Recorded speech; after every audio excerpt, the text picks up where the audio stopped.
Chaupasi housing board sector 11 में प्रतिवर्ष गणेशोत्सव के समय अलग अलग संदेश प्रतिमाओं को स्थापित करने का चलन रहा है। इस बार भगवान गणेश की न सिर्फ 12 फीट लंबी मूर्ति स्थापित की गई, बल्कि यह इस बार संदेश देती है कि हमें अपने माता पिता के प्रति दया भाव रखने के साथ उनका आभारी रहना चाहिए, उनकी दी गई जिंदगी का आभार मानना चाहिए। गणेश मंडली होली का चौक में स्थापित इस 12 फीट लंबी प्रतिमा को देखने दूर दराज से लोग आ रहे हैं। मित्र मंडली के कार्यकर्ताओं ने बताया कि हर बार गणेशोत्सव पर अलग अलग संदेश देती प्रतिमाओं को स्थापित किया जाता है। इस बार भगवान गणेश का अपने माता पिता भोलेनाथ शिव के अभिनंदन की इस प्रतिमा को लगाने का उद्देश्य यह है कि हमें अपने पिता के प्रति आदर भाव रखने के साथ आभारी रहना चाहिए, बुजुर्गों की सेवा करनी चाहिए। माताओं का गुणगान हर तरफ होता आया है, मगर पिता का अपना अलग स्थान होता है जो कि प्रत्यक्ष से नजर नहीं आता है।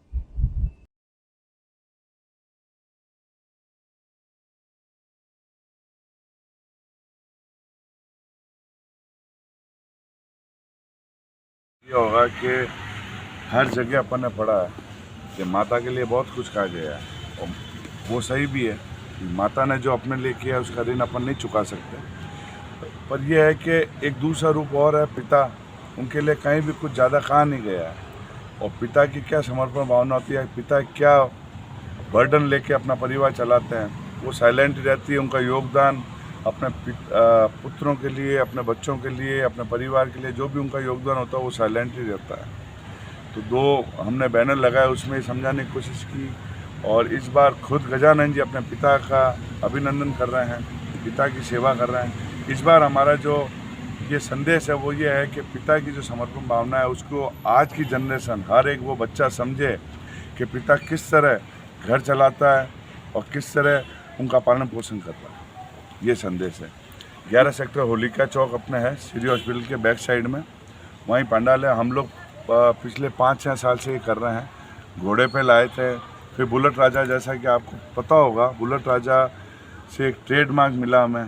बुलेट राजा के बाद में ओपन जीप पे आए। बुलेट राजा के टाइम में हमने हेलमेट का संदेश दिया था, उसके बाद में जीप में आए थे जब हमने वियर सीट बेल्ट का संदेश दिया था, और फिर बेटी बचाओ बेटी पढ़ाओ आया था लास्ट ईयर।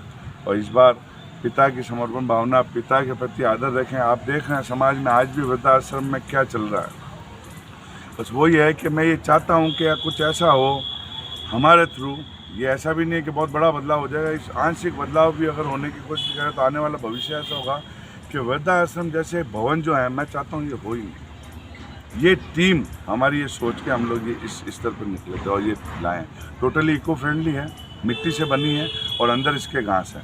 ये मिट्टी एंड में ये मूर्ति सेंटर में आ जाएगी और एक हम लोग ट्रस्ट लगा के पूरा रेन डांस वाला सेटअप लगाते हैं और 28 तारीख को इसका विसर्जन है और 26 तारीख को एक बड़ा अपने माँ संध्या रखी है, भजन संध्या। तो आप सभी पधारिएगा और मूर्ति को देखें और हमने जो मेहनत की है उसका हमें आप बताएं कि भाई कैसा रिजल्ट रहा हमारा। धन्यवाद। आपको पता है इतनी बड़ी मूर्ति का परमिशन नहीं है। हाँ। तो इसके लिए आप विसर्जन के लिए आप कहाँ जाओगे, क्या करोगे? अब इसमें क्या हुआ था कि सरकार ने, जैसे राजस्थान सरकार का ये नियम है 3 फुट से बड़ी मूर्ति होनी नहीं चाहिए। हमारा तो क्या है कि मूर्ति हमारी वो सरकार का ये है कि आगे जाके जो वो मिट्टी पानी में डाल के जलाशय ख़राब कर रहे हैं, हम इसी सारी चीज़ों को देखते हुए आज से शायद 5-6 साल पहले जब हम लोग वहाँ मूर्ति लेके जाते थे तो हमने देखा था, मैं किसी प्रशासन के बात करूंगा ही नहीं क्योंकि मैं जिस पंडाल में बैठा हूँ तो हर समय ये बात करना उचित नहीं लगता। तो हमने वहाँ देखा था हमारी मूर्ति साइड में रख दी गई थी कि हाँ ठीक है विसर्जन हो जाएगा। वो देख के हमारा दिल दुखा था। तब से हमने डिसीजन लिया था कि हमारी मूर्ति आगे से हम लोग यहाँ से कहीं ले जाएंगे ही नहीं, हमारी मूर्ति प्योर मिट्टी की बनेगी और वो यहीं होगा।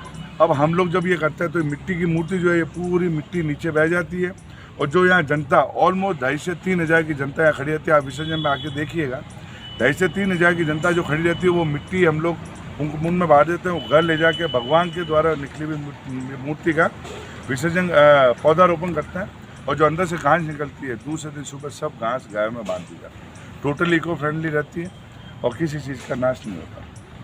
ठीक, थैंक यू।